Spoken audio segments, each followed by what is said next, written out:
And if you have any questions, go ahead and put those in the chat. We will try and answer those as we go forward.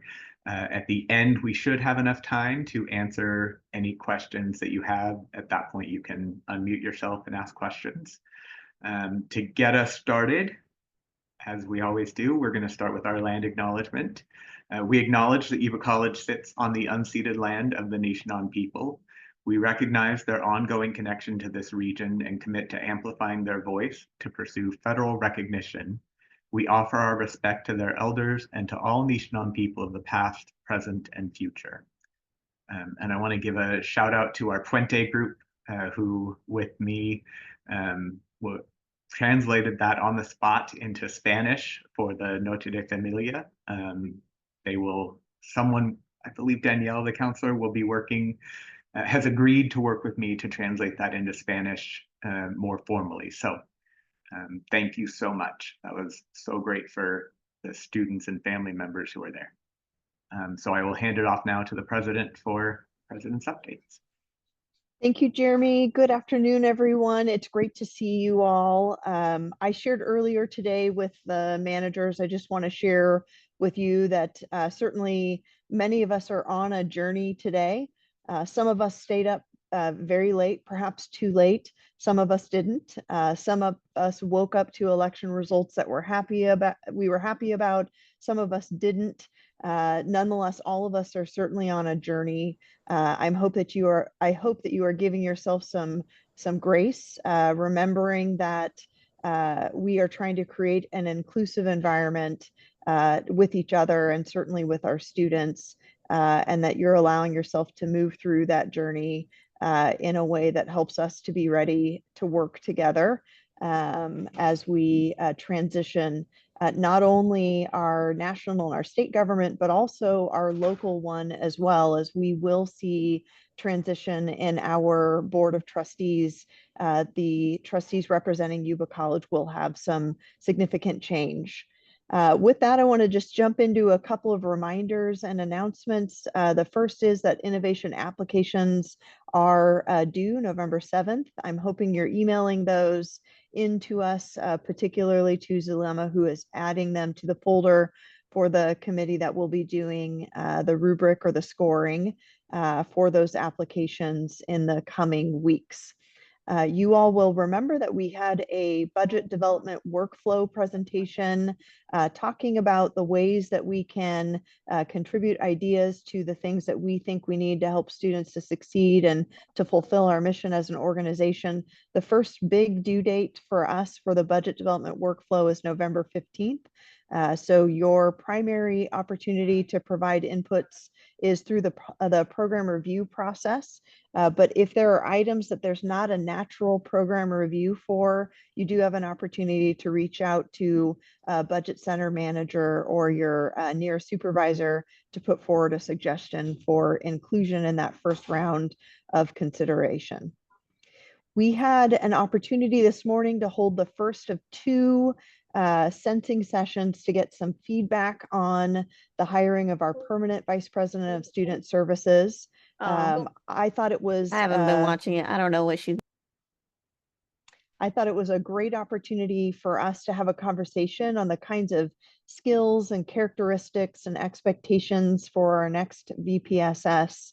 We also got a chance to give some feedback on the kinds of challenges and opportunities that we're really hoping that the permanent candidate will bring, be aware of, and contribute to us successfully navigating in the future. So thank you to those of you who joined us on Zoom this morning. The next one is November 21st. It will be the same format, the same questions. So if you missed it today, please don't hesitate to join us on the 21st so we can get that broad feedback into the process. My last set of updates is just a series of things about the work we're doing on campus to improve safety and security for our employees and our students. First and foremost, thank you to those of you who participated in the earthquake drill. We sure appreciate you navigating those drills. It's important because in case of an emergency, you are going to revert to what you know or what you practice, and that's why we do it. So thank you for all of you for contributing to that. You should have seen an email from me about name tag emergency contact cards available not only when you go to get your new name tags, but also in the VPI and VPSS's office are emergency contact cards that slide into the back of your name tag holders. Those emergency contact cards list some of the main emergency points of contact, as well as our M&O and IT partners, so that if something is happening, you will have their phone numbers easy to grab there. It also has a brief reminder about when to call 911, and also has both the Yuba College Marysville and the Yuba College Sutter security cell phone numbers on there. So really important. You may have seen on campus some stickers, both on the Marysville and the Sutter campus, with the security guards' phone numbers on them. We do have extras of those. We first tried to make sure that all of our buildings had at least one of them in all of their main entrances. But if you're interested in some extras of those, please don't hesitate to stop by the president's office. We're happy to hand those out if there are places that you think it might be helpful for those to be posted. And I just want to provide one note of thanks to our student involvement team, who is putting on the mental health stress awareness activities this week. It certainly is a challenging week. It's an important time to remember the tools and resources available to you and to draw attention to some new ones. And so I want to thank Annabelle, Ruth, and the team who is working really hard to put those events on. So kudos to you all. Thank you very much. With that, I'm going to turn it over to Jeremy for the instruction office updates. Okay, so most of you are probably aware that Christy Page took on an acting role in HR, and to fill in for her during that time period, we are welcoming back a familiar face as a substitute in that role. Crystal Fair will be joining us beginning Friday. So she will be joining us starting with a couple of our bigger scheduling team meetings. So she will be in Christy Page's office. Feel free to stop by and say hi. Sure you will see her, but if you would have emailed Christy Page about something, starting Friday, hopefully her email will be up and running. If not, soon after that, you will be able to reach out to her. The ICER, our Institutional Self-Evaluation Report for Accreditation, was approved by Yuba College Academic Senate and College Council. It will be going forward for the board final review and hopefully approval on the November board meeting next Thursday for submission in December. As a reminder, program review and annual unit updates, as Dr. Dotson mentioned, it's a big part of our budgeting process. Those are due November 15th at 11:59 p.m. And there will not be extensions. Hear that again, there will not be extensions. As a reminder also, I sent out an email about the spring 2025 textbook and course material submission with a step-by-step process. Please look at that. Melissa Haw, Academic Senate President, also shared that same email. It's got really clear instructions, good information, including information from Elena Flax and the Affordable Learning Materials Work Group about some required steps to submit your information for some of our new required reporting.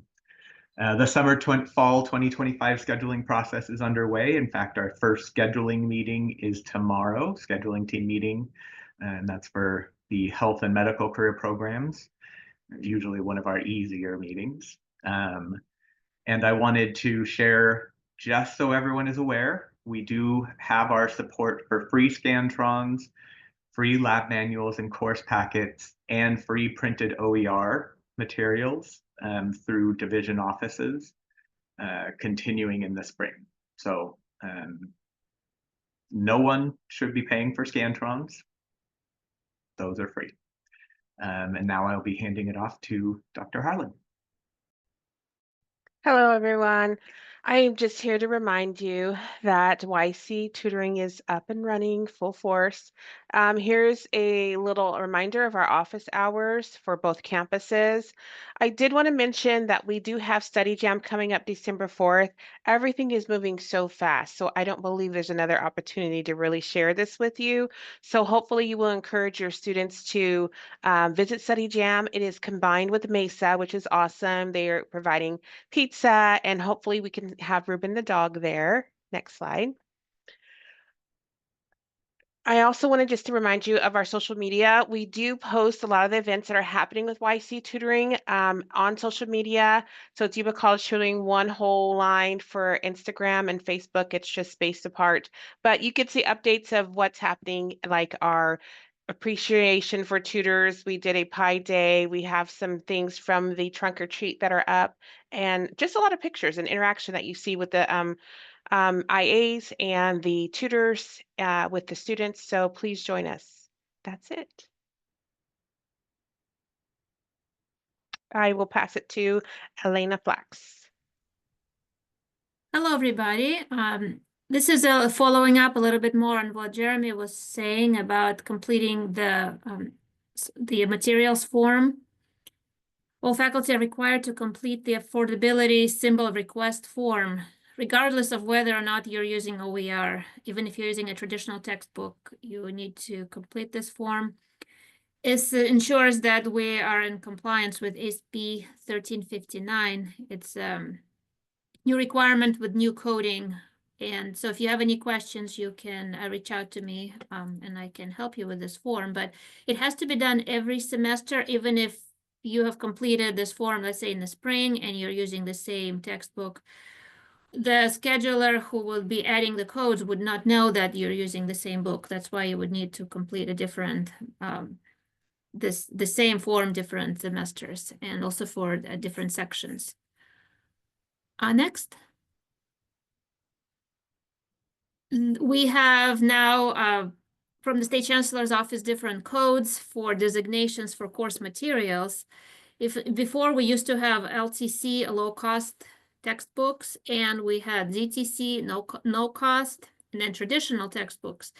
Now they were separated into many more categories, including there's a category A where there's no course materials, category C where there's materials, but they're not passed on to students. For instance, a class set was purchased, or maybe there were free digital materials that are used that are not OER. So it's rather complicated, but if you click on that form, you will see there's brief descriptions of each of the categories. And if your course fits into more than one category, then you can just pick the one that is the most appropriate. The next. And the next two slides are just definitions for the traditional textbook, which is if it doesn't qualify for low cost or no cost. The low textbook cost at Yuba College is $30 or less, and that includes the course materials. And next.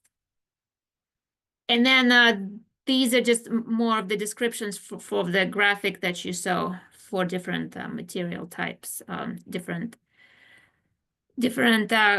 codes that will be used in the colleague. Next.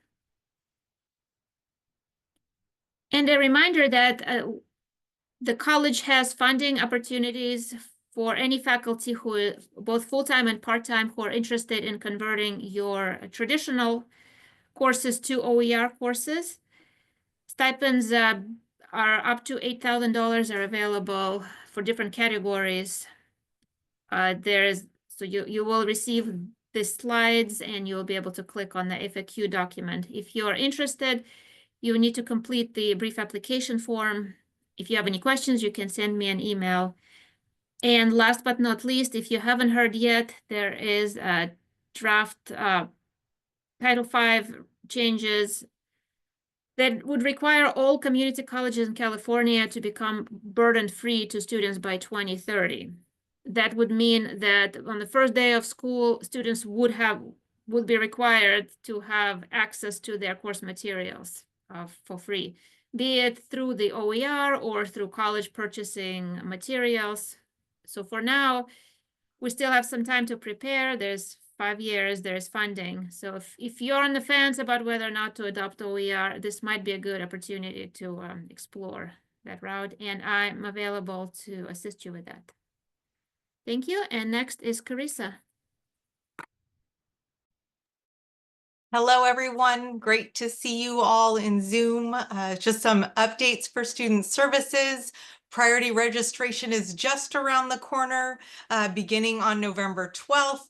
Please encourage students to go see one of our fabulous counselors and to get ready for Priority Reg. A reminder, students who are parents get first priority. That's new legislation. So please encourage your parents to take advantage of the priority registration that they have for spring. Also, another deadline coming up that students can do in self-service is their fall. If they're graduating in fall, they need to complete their fall graduation deadline. So that's on the 15th. I want to give a shout out to Carlos and Liliana for the trip that they took. They braved an airline and like trains, planes, and automobiles in order to go to Arizona with 22 students to the National Diversity in STEM conference. So they had a great time. Students flew on a plane for the very first time. So exciting for many of our students, and just to experience what it's like to be a professional and go to a national conference. So shout out to them. I'm glad they made it back all safe and sound. Also want to say again, thank you. I want to echo Dr. Dodson's just thank you to the team putting together the mental health matters event today. Thank you everyone for participating. It was a hit. A lot of both staff and students in attendance. So excited to continue to find ways that we can serve our students and help them feel more connected, and for us as well to be connected to one another and to the great work that we're doing.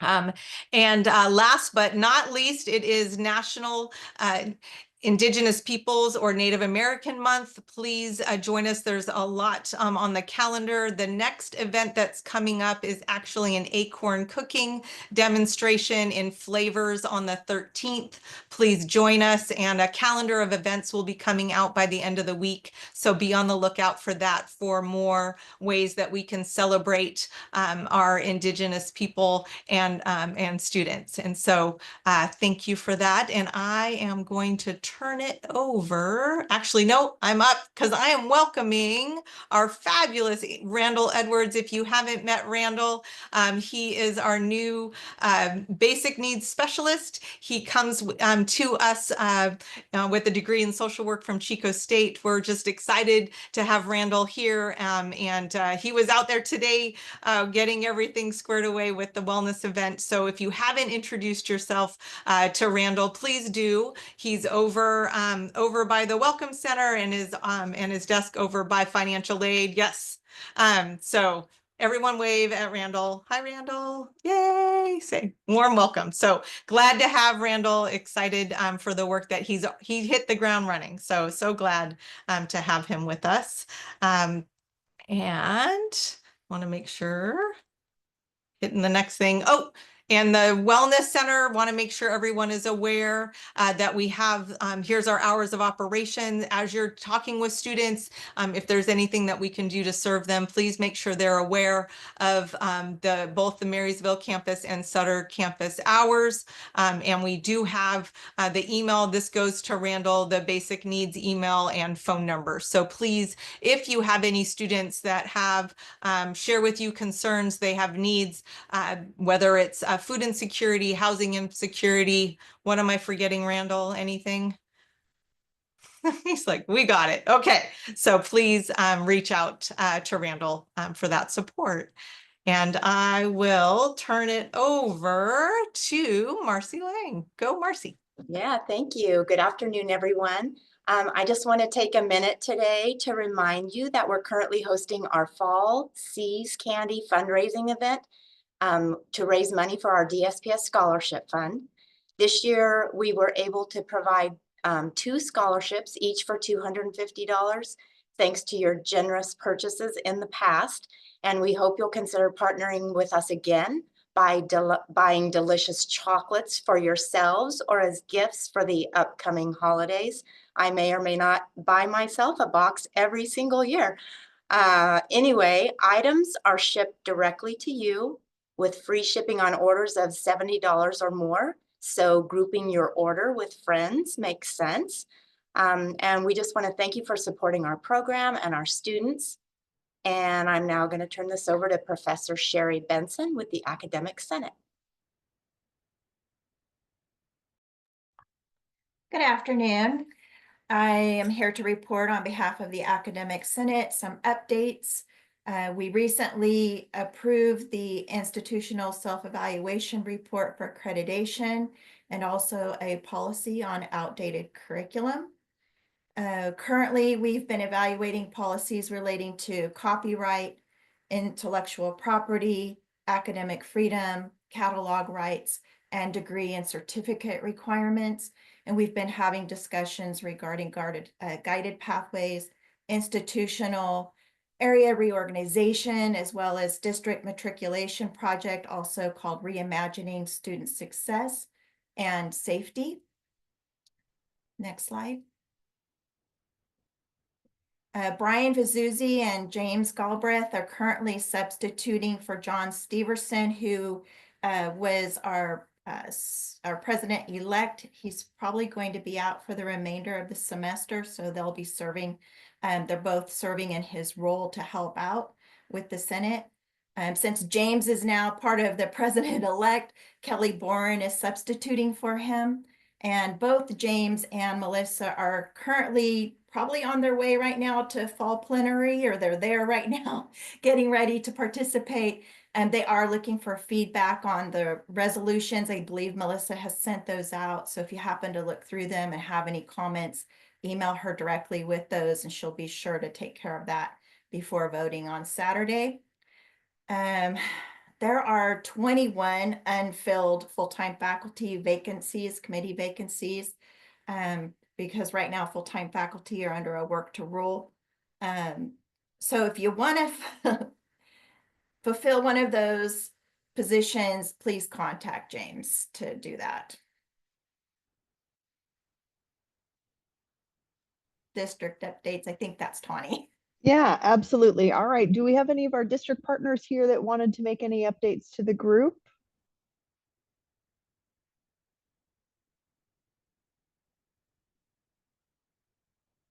All right. How about bookstore?